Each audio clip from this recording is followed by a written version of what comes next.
Hi friends, welcome to Homemaking Mantra. This is Shanti. Welcome to Daily Vlogs.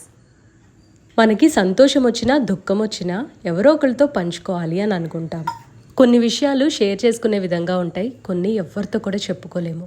అలాంటి టైంలో ఖచ్చితంగా మనము దేవుడితో మాట్లాడతాము. ముఖ్యంగా కష్టం వచ్చినప్పుడు, అది మనకి భరించలేని కష్టం వచ్చినప్పుడు ఎందుకు దేవుడా ఇలా చేసావు అని అనుకుంటాం కదా.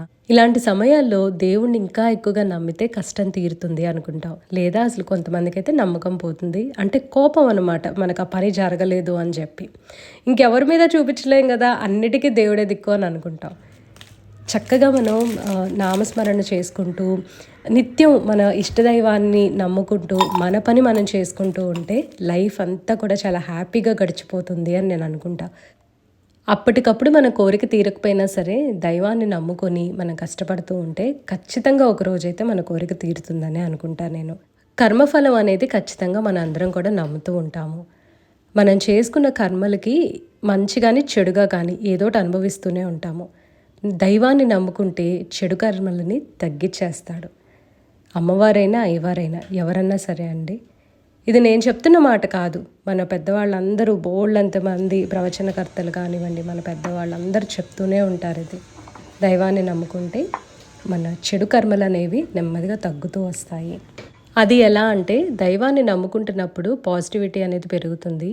మనలో చెడు అనేది తగ్గుతూ ఉండటం వలన మనం చేసుకున్న చెడు కర్మల రిజల్ట్ అనేది కూడా అట్లాగే తగ్గుతూ వస్తుంది. మన ఆలోచనలు మంచిగా ఉన్నప్పుడు మంచే జరుగుతూ ఉంటుంది. అంతేగాని ఇదేదో మ్యాజిక్ జరిగిపోతుంది అట్లా కాదండి. మనం చెడు చేస్తా దేవుని నమ్ముకుంటే మాత్రం మళ్ళీ మనకి ఆ చెడు కర్మలు ఇంకా పెరుగుతూనే ఉంటాయి. చెడు కర్మలు అనేవి ఎప్పుడు తగ్గవు. ఈ పాయింట్లో చాలామంది క్లారిటీ లేక అనుకుంటూ ఉంటారు, ఎన్ని చెడ్డ పనులు చేసినా సరే దేవుడు ఉన్నాడు కదా, పూజలు చేస్తే మన చెడ్డ పనులన్నీ పోతాయి అని. అట్లా కాదండి. మనం అన్నీ మానేసేసి దైవాన్ని నమ్ముకుంటూ పాజిటివ్గా ఉంటేనే మనకి ఆ చెడు కర్మల రిజల్ట్ ఏదైతే ఉంటుందో అది తగ్గుతూ వస్తుంది. అలానే దేవుణ్ణి ఏదైనా అడగగానే ఇన్స్టెంట్గా జరిగిపోతుంది అని అనుకోవటం కూడా అది మన పిచ్చితనం. అలా అసలు ఎప్పుడూ జరగదండి. దేనికన్నా సరే ఒక సమయం సందర్భం అనేది ఉంటుంది కదా. మనకి ఏది కరెక్ట్, ఏది ఎప్పుడు ఇవ్వాలో అప్పుడే వస్తుంది. అప్పటి వరకు కూడా మనం తల కింద తపస్సు చేసినా సరే అవ్వదు. కొంతమంది ఈ పూజ చేసిన వెంటనే పని జరిగిపోయింది అని అనుకుంటారు. అది కోఇన్సిడెన్స్ కూడా కాదు, కానీ దాని రిజల్ట్ అట్లా క్రియేట్ చేయబడింది. సో ప్రతి ఒక్కళ్ళకి ఆ డిఫరెంట్గా ఉంటుంది రిజల్ట్ అనేది. ఇప్పుడు నేను చెప్పబోయేది కూడా అదే అండి. 9 శుక్రవారాల లలిత సహస్రనామ పారాయణము చేసుకుంటే మనకు అనుకున్నది జరుగుతుంది. అంటే ఇన్స్టెంట్గా జరుగుతుందా అంటే అట్లా కాదు. మనము మొదలుపెట్టిన రోజు నుండి కూడా మనం అనుకున్న దానికి ఏదో ఒక చేంజెస్ అయితే జరుగుతూ ఉంటాయి. ఆ పని జరగాలి అని రాసి పెట్టిన టైంలో ఖచ్చితంగా మనకి ఆ రిజల్ట్ అనేది కనిపిస్తుంది. సో 9 శుక్రవారాలు అయిపోయే లోపు కొంతమంది కనిపిస్తుంది, 9 శుక్రవారాలు అయిపోయిన తర్వాత కొంతకాలానికి కనిపిస్తుంది. మన సబ్స్క్రైబర్స్ కొంతమంది పూజ చేసుకొని చాలా మంచి రిజల్ట్ పొందిన వాళ్ళు ఉన్నారు. రిజల్ట్ కోసమనే కాదండి, అమ్మవారి మీద ప్రేమ ఉంటే కూడా ఈ పూజ చేసుకోవచ్చు. సో అందుకనే నేను ఇది షేర్ చేస్తున్నాను. ఇంతకుముందు కూడా నేను ఆల్రెడీ దీని గురించి చెప్పాను. ఈ వీడియోలో 9 శుక్రవారాలు లలిత సహస్రనామ పారాయణం ఎలా చేసుకోవాలో చెప్తాను. ఆడవారైనా మగవారైనా, పెళ్ళైన వాళ్ళైనా కాని వాళ్ళైనా ఎవరైనా చేసుకోవచ్చు. 9 శుక్రవారాల పాటు నిత్య పూజ చేసుకొని అమ్మవారికి పానకం నివేదించి ఒక్కసారి లలిత సహస్రనామ పారాయణం చేసుకుంటే ఆ రోజు కంప్లీట్ అయినట్టు అనమాట. అంటే ఒకరోజు పారాయణ కంప్లీట్ అయినట్టు. ఇప్పుడు స్పెషల్గా పూజ చేయాలా, ఫోటోనే ఉండాలా, అవన్నీ కూడా నేను ఇప్పుడు చెప్తాను.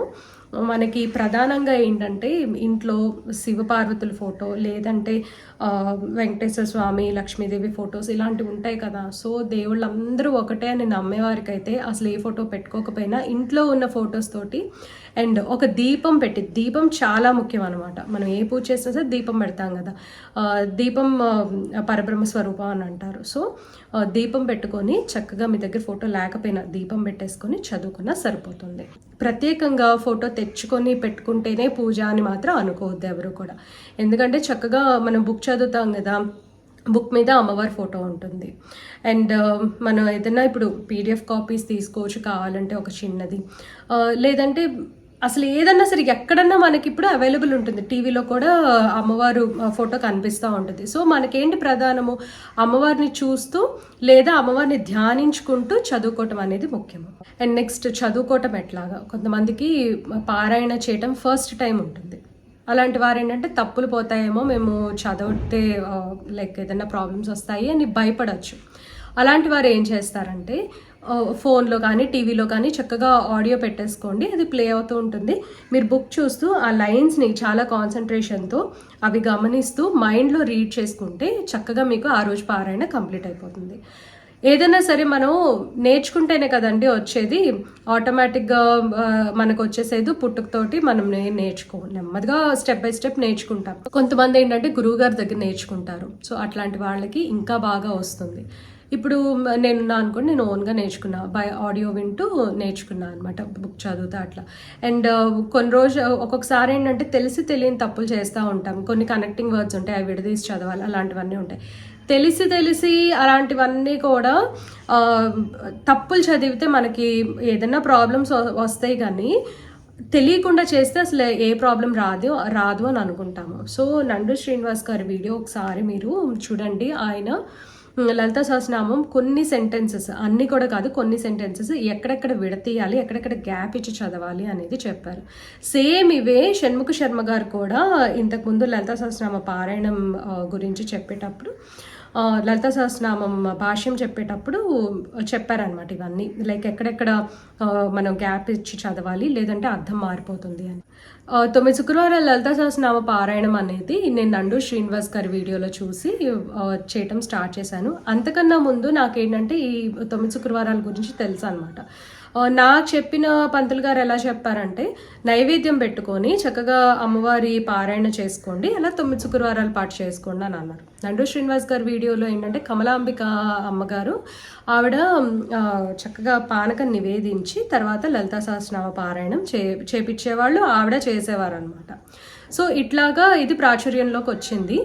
అంతకుముందు లేదా అంటే అట్లా కాదండి, చేసుకునే వాళ్ళు చేసుకున్నారు, ఒకళ్ళ ద్వారా ఇది బయటకు వస్తుంది కదా. ఇప్పుడు నేనున్నా అండి, నా వ్యూవర్స్ చూడబట్టి లలితా సహస్రనామ పారాయణం 9 శుక్రవారాలు చేయొచ్చు అని తెలిసింది. సో అట్లాగే ఏంటంటే వర్డ్ ఆఫ్ మౌత్ ద్వారానే మనకి ఇవన్నీ కూడా తెలుస్తాయి. మనకి ప్రత్యేకంగా లైక్ మైండ్లోకి వచ్చి ఎవరు చెప్పరు కదా ఇట్లా చేసుకో అట్లా అని.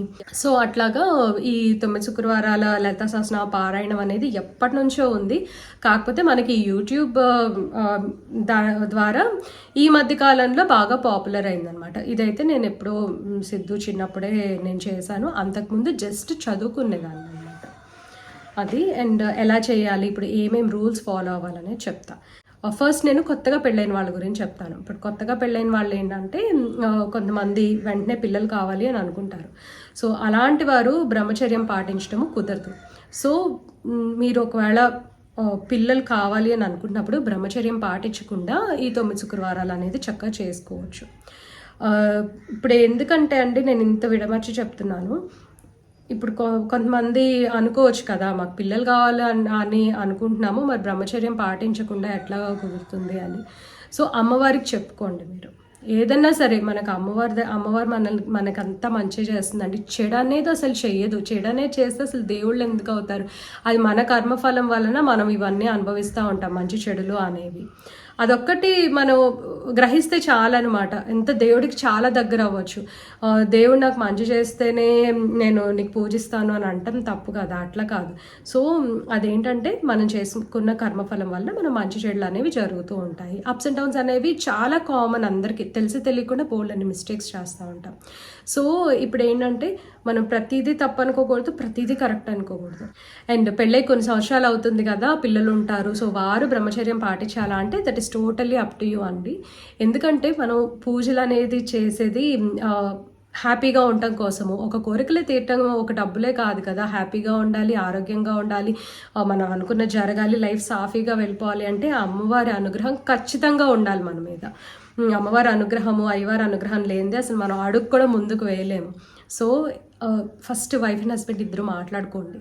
హస్బెండ్కి ఇష్టమైతే వైఫ్ ఏదైనా చేయొచ్చు, వైఫ్కి ఇష్టమైతే హస్బెండ్ ఏదైనా చేయొచ్చు. అట్లా ఉంటే అసలు ఏ ప్రాబ్లమ్స్ రావని నేను అనుకుంటాను.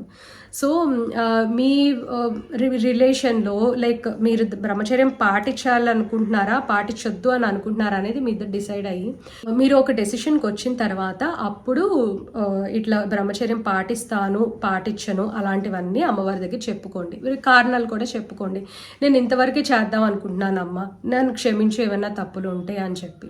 సో ఇప్పుడు ఏంటంటే ఇంకొకటి అండి, మనం ఒక దీక్షలాగా చేయటం 30 days 40 days చేసే దీక్షలు వేరు, ఇట్లా మనం ఇంట్లో పూజలు చేసుకునేది వేరు. బ్రహ్మచర్యం పాటించటము, భూషయనం చేయటం ఈ రెండు కూడా మన ఫ్యామిలీ అండ్ ఆరోగ్యం రెండు ఇన్వాల్వ్ అయి ఉంటాయి. సో అందుకని చెప్పి మనం దాని ప్రకారం డెసిషన్ తీసుకుంటే మంచిది అని నేను అనుకుంటాను. ఎందుకంటే పూజలు అనేవి మనల్ని రెస్ట్రిక్ట్ చేయకూడదండి. పూజ చేసుకునేదే ప్రశాంతత కోసం కదా.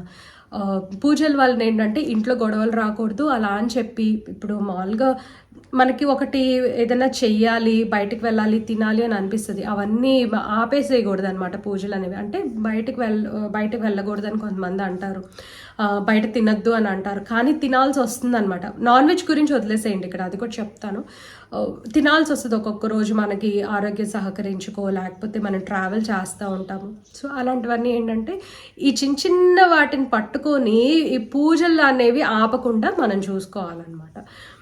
నెక్స్ట్ వచ్చేసి ఇంకా నాన్ వెజ్ కన్జ్యూమ్ చేయడం అనేది పూజలప్పుడు వద్దు అని అనుకుంటాం, ఎందుకంటే అది జీవహింస కింద వస్తుంది కాబట్టి. కానీ కొంతమంది ఫ్యామిలీ మెంబర్స్ వినరు, లేదా అసలు ఇంకా నా వల్ల కాదు, నేను ఉండలేను, తినాల్సిందే అని పట్టుబట్టే వాళ్ళు ఉంటారు.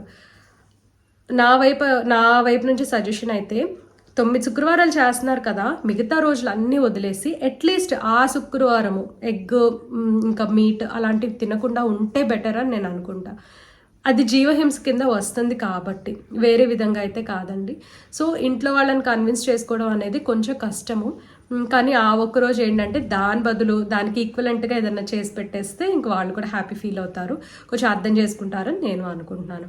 ఇన్ కేస్ వాళ్ళు వినట్లేదు అంటే ఇంకా మనం అమ్మవారికి దండం పెట్టుకొని పూజ చేస్తాం కదా, సో చేసేసిన తర్వాత ఈవినింగ్ అలా కుక్ చేస్తాను సంథింగ్ ఏదో చెప్తే సరిపోతుంది.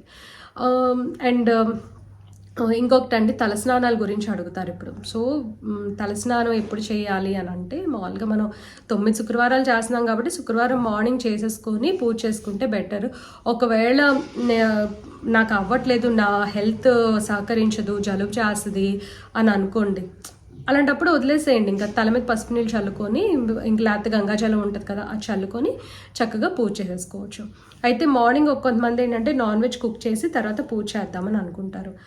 నాన్ వెజ్ ఆబ్వియస్లీ ఏంటంటే ఇంకా తెలిసిందే కదా, అది నిషిద్ధ ఆహారం కింద వస్తుంది పూజల టైంలో. సో తలస్నానం చేసి మీరు చక్కగా పూజ చేసుకుంటే బెటర్ అని నేను అనుకుంటా. అసలు అలాగే చెయ్యాలనే చెప్తారు, ఎందుకంటే మనము నాన్ వెజ్ తిని గుడికి వెళ్ళాం కదా, ఇంకా గుడికి వెళ్ళిన రోజు కూడా మోస్ట్లీ అవాయిడ్ చేసేస్తాం, 100% అవాయిడ్ చేయడానికి ట్రై చేస్తాము.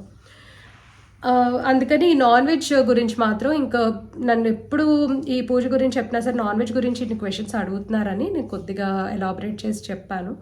ఇంతకన్నా నేను కూడా ఏమీ చెప్పలేకపోతున్నాను, ఎందుకంటే మా వైపు వచ్చేసరికి మేము ఏం చేస్తున్నాము, ఆ ఒక్కరోజు కట్ చేసేస్తాము. యాక్చువల్లీ ఇదంతా కూడా మైండ్ కంట్రోల్ చేసుకునే విధానంలో కూడా ఉంటుందండి. మనం ఎంత కంట్రోల్గా ఉంటే ఆ పూజ మీద అంత ధ్యాస వెళ్తుంది అని చెప్పి అంటూ ఉంటారు. సో అదొకటి. అండ్ నెక్స్ట్ ఇంకా నైవేద్యం అవన్నీ ప్రిపేర్ చేయాలా అంటే ప్రత్యేకంగా ఏం అవసరం లేదు, కానీ ఒకవేళ మీరు పెట్టుకోవాలి అనుకుంటే పొంగల్, కేసరి అలాంటివి ఏమైనా చేసి పెట్టుకోవచ్చు. కానీ పానకం మస్ట్ అండ్ షుడ్గా పెట్టాలి. పానకం ఎలా ప్రిపేర్ చేయాలి అనేది కూడా ఈ వీడియోలో చూపిస్తాను. అండ్ పానకంలో కొద్దిగా బెల్లము, మిరియాలు అండ్ యాలక పొడి అంతవరకు చాలు. నెక్స్ట్ తాంబూలం పెడతాము అమ్మవారికి. తాంబూలం కూడా అండి, ఇంతకుముందు నేను పెట్టాలి అని అన్నప్పుడు కొంతమంది చెప్పారనమాట, మా వైపు తమలపాకులు అవన్నీ దొరకట్లేదు ఎట్లాగా అని చెప్పి. సో అట్లీస్ట్ ఒక పండు పెట్టడానికైనా ట్రై చేయండి. పండు పువ్వు పెట్టినా అది తాంబూలం కింద వస్తుంది. ఇప్పుడు సపోజ్ ఎవరైనా ఇంటికి వస్తే సడన్గా మన దగ్గర తమలపాకులు ఉండవు, కానీ ఒక పండైనా పెట్టి పంపిస్తాం కదా. సో అమ్మవారికి కూడా మన శక్తి కొలది మనకి అవైలబుల్గా ఆ టైంలో ఉన్నది ఏది ఉంటే అది పెట్టేస్తే బెటర్ అని చెప్పి అనుకుంటాను. ఇప్పుడు ప్రతిరోజు కూడా మనం ఏ ఫ్రూట్ ఉంటే అది పెట్టేస్తాం కదా ఆ దేవుడికి. ఫ్రూట్స్ లేని రోజు డ్రై ఫ్రూట్స్ పెడుతూ ఉంటాము. సో అట్లాగా ఒక పండు పువ్వు పెట్టినా అది చక్కగా తాంబూలం కింద వస్తుంది. లేదా ఇప్పుడు ప్రతి చోట ఇంటి దగ్గర కూడా దొరుకుతూ ఉన్నాయి మనకైతే దొరికిన వాళ్ళు హ్యాపీగా తెచ్చుకోవచ్చు. నాకు ఇంట్లో చెట్టు ఉంది, కింద పార్కింగ్లో కూడా నేను ఒక చెట్టు పెట్టుకున్నాను. సో అట్లాగా నేను ఏదో ఒక విధంగా మేనేజ్ చేసేస్తాను. అరటిపండు పెట్టుకుంటే మంచిది అంటారు కదా తాంబూలంలో. సో అరటిపళ్ళు తమలపాకులు పెడుతున్నాను. అండ్ 9 శుక్రవారాలు చేయాలి అని అంటే ఒక మోటివేషన్ కావాలండి. ముందు రోజే నేను చెయ్యాలని చెప్పి అట్లా మైండ్లో పెట్టుకుంటే అదొక బర్డెన్ కింద వచ్చేస్తుంది. అలా కాకుండా ఇంకా శుక్రవారం వస్తుంది అని అంటే ఓకే నేను చెయ్యాలి అని ఒకటి అనుకోండి, ఇంక దాన్ని వదిలేసేయండి. నెక్స్ట్ డే ఇంకా ఫ్రైడే మీకు చెయ్యాలి కదా, ఈజీ అయిపోతుంది అనమాట. అదే మనం ముందు రోజు అంతా అమ్మో చెయ్యాలి ఎట్లాగా కుదురుతుందో లేదో, ఆన్ టైం చేస్తానో లేదో అని మాత్రం మీరు పెట్టుకోవద్దు. అలా చేసుకుంటే భారం అయిపోతుంది అనమాట. అదొక బర్డెన్ అయిపోయి ఆ పని చేయాలని అంటే కొంచెం కష్టం అయిపోతుంది. సో ఫ్రైడే వచ్చింది అని అంటే నేను చెయ్యాలి అని ఒక మాట అనుకోండి, చక్కగా చేసేసుకోవచ్చు. టైమింగ్స్ మెయింటైన్ చేయడం అనేది ఇంపార్టెంట్ అని నేను చెప్తాను. ఒకవేళ చేస్తే మార్నింగ్ చేయండి, లేదంటే ఈవినింగ్ చేయండి. ఎర్లీ మార్నింగ్ మీరు 4-5 ఆ టైంలో చేసుకుంటే కూడా బెటరే. లేదంటే పిల్లలు హస్బెండ్ ఆఫీస్కి వెళ్ళిపోయిన తర్వాత మామూలుగా 10 తర్వాత అట్లా చేసుకోవచ్చు కదా, అలా అయినా చేసుకున్నా బాగానే ఉంటుంది.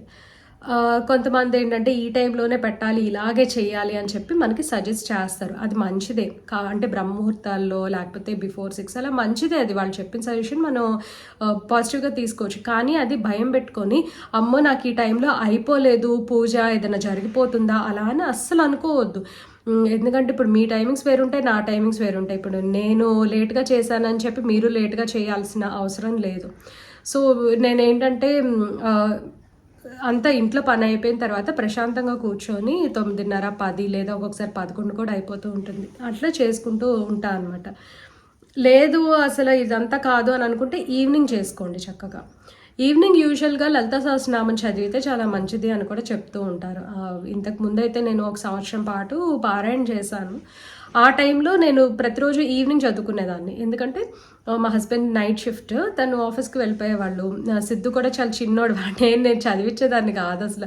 ఆడుకునేవాడు, హోంవర్క్ చేసుకునేవాడు, వాడి పనిలో వాడు ఉండేవాడు. నేను ఆఫ్టర్ 5:30, 6 అట్లాగా ఒక టైం పెట్టుకొని చదివేసుకుంటా ఉండేదాన్ని అనమాట. ఆ చదువుకోవడం కూడా నేను ఏమి హడావిడి లేదండి, జస్ట్ ఒక పండు నైవేద్యం పెట్టుకొని పానకం అవి కూడా ఆ టైంలో నేను ఏం పెట్టేదాన్ని కదా, ఒక పండు నైవేద్యం పెట్టుకొని చదువుకునేదాన్ని అంతే. అంటే సంవత్సరం పారాయణం కదా అదంతా.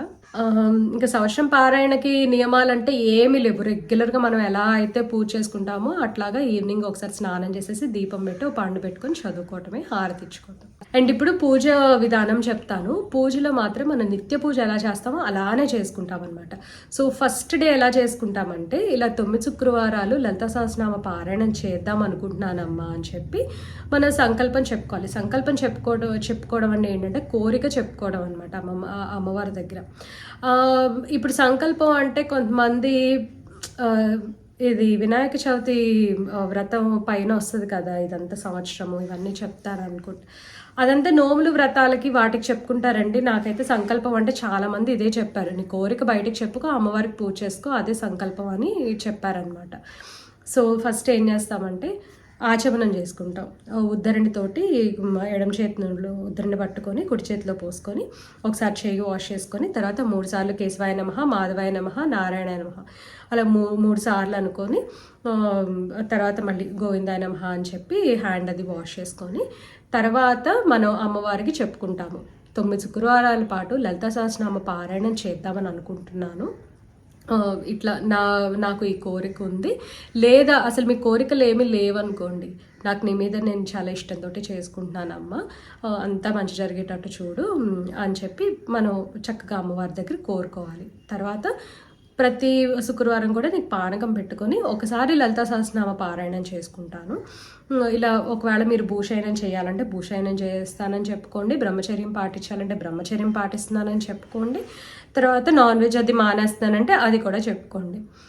మీరు 9 శుక్రవారాలు మాత్రమే నాన్ వెజ్ మానేస్తే చాలు, మిగతా రోజులు అవసరం లేదండి. ఎందుకంటే ఈ క్వశ్చన్ నన్ను అడుగుతున్నారు, అందుకని మళ్ళీ ఒకసారి స్పెసిఫై చేస్తున్నాను. అండ్ భూషయనము బ్రహ్మచర్యం కూడా ఆ 9 శుక్రవారాలే కానీ మిగతా రోజుల్లో అవసరం లేదండి. ఏదన్నా సరే ఇప్పుడు మన రూల్స్ అన్నీ కూడా 9 శుక్రవారాలకి వర్తిస్తాయి అన్నమాట. నెక్స్ట్ మనకి పీరియడ్స్ వస్తాయి కదా, పీరియడ్స్ వచ్చినప్పుడు ఏంటంటే ఆ శుక్రవారం స్కిప్ చేసేయండి, స్కిప్ చేసేసి తర్వాత శుక్రవారం చేసుకోవచ్చు, కౌంట్ చేసుకోవచ్చు. మధ్యలో పీరియడ్స్ వస్తే ఎలా అనేది అసలు అది చాలా నార్మల్ క్వశ్చన్ అయిపోయింది, అందరూ అడుగుతూనే ఉన్నారు. బట్ అది మనకు అందరికీ తెలిసింది బేసిక్ లాజిక్ కదా, అది వదిలేసుకొని నెక్స్ట్ చేసుకోవటమే. ఆ శుక్రవారం వదిలేసి ఇక నెక్స్ట్ శుక్రవారం చేసుకోవటమే అనమాట. అట్లా 9 శుక్రవారాలు చేసుకుంటాము. మధ్యలో బ్రేక్ వచ్చింది అనుకోండి, ఒకవేళ ఊరు వెళ్తున్నాము లేకపోతే ఇంటికి ఎవరైనా వచ్చారనుకోండి, ఇంటికి ఎవరైనా వస్తే మన ఇంట్లో మనమే ఉంటాం కాబట్టి పొద్దున్నే చేసుకోవడానికి ట్రై చేయండి. ఒకవేళ కుదరలేదు అంటే ఇంకా ఆ శుక్రవారం కుదరలేదమ్మా, నా వల్ల కాల, నేను సాయశక్తిలో ప్రయత్నించాను అని ఒకసారి చెప్పుకొని మళ్ళీ వచ్చే శుక్రవారం చేస్తానని అనుకోండి. కానీ స్కిప్ చేయకుండా చేస్తే బెటర్. ఇప్పుడు నేను ఎట్లాగైతే అమ్మవారి దగ్గర చెప్పుకుంటానో నేను సేమ్ అట్లాగే నేను మీకు చెప్తున్నా అండి, అంతేగాని నేను ఒకలాగా చేసి మీకు ఒకలాగా చెప్పడం మాత్రం అసలు కాదు.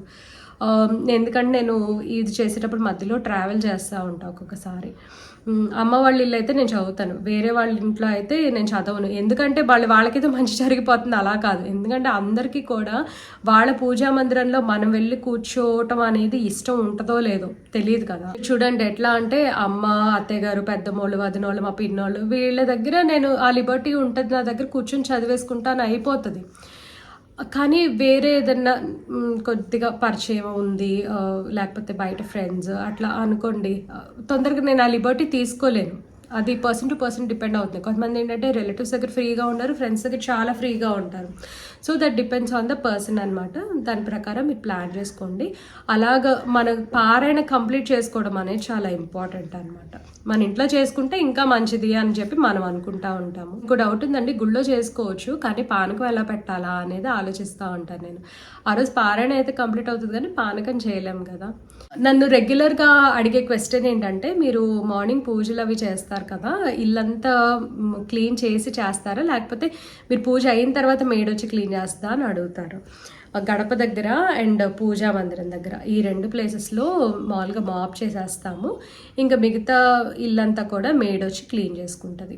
సో ఫస్ట్ నుంచి కూడా మేము ఇదే చేస్తున్నాం, అలాగే అలవాటు అయిపోయింది.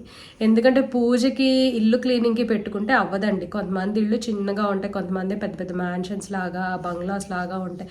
వాళ్ళ బంగ్లా అంతా క్లీన్ చేసుకుని పూజ చేసుకోవాలంటే పుణ్యకాలం కాస్త అయిపోతుంది కదా. ఇప్పుడు అన్ని టైమ్స్లో అందరికీ కుదరదు కదా ఒకటేలాగా చేయాలి అని అంటే. కొంతమంది ఇల్లు క్లీన్ చేసేసుకొని పూజ చేసుకుంటారు, వాళ్ళకి లేట్ అయినా పర్లేదు అని అనుకుంటారు. లేదంటే మార్నింగ్ అంతా క్లీన్ చేసేసుకొని ఈవినింగ్ చక్కగా పూజ చేసుకుంటారు. అలా చేసుకునే వాళ్ళు కూడా చాలామంది ఉన్నారు. దేన్ని మనం తప్పట్టకూడదు. అలా అని చెప్పి నేను చేసేది కరెక్ట్, నువ్వు ఇట్లాగే చేయాలి అని కూడా అనకూడదు. ఇప్పుడు ఏంటంటే అందరూ చాలామంది భయపెట్టేస్తున్నారు అనమాట, ప్రతి చిన్నదానికి ఇలా చేయకూడదు అలా చేయకూడదు అని చెప్పి. భయపెట్టే వాళ్ళు భయపెడతానే ఉంటారండి, పట్టించుకోవద్దు అసలు అదంతా. మనకి టైం ఇప్పుడు ప్రజెంట్ మన వర్క్ కానివ్వండి, పిల్లల్ని స్కూల్ పంపించుకోవడం, ఆఫీస్లు, ఇవన్నీ ఆ టైంని బట్టి మనం మేనేజ్ చేసుకోవాలి. మనం ఉండే రీజియన్ని బట్టి, మనం చేసే పనిని బట్టి, మన డైలీ స్కెడ్యూల్ ఎలా ప్లాన్ చేసుకుంటున్నాం అనే దాన్ని బట్టి, మన కులాలని బట్టి, ఇలా చాలా విధాలుగా మన పూజా విధానాలు అనేవి వేరీ అవుతూ ఉంటాయి. సో ఒక ప్రాంతంలో జరిగేది ఇంకొకలాగా జరగాలి, సేమ్ అట్లాగే ఇంకొక చోట జరగాలి అని అనుకోవద్దు. ఎందుకంటే వాళ్ళ రీజియన్లో ఒకలా చేసుకుంటే మన ఆచారాలు వేరే ఉండొచ్చు.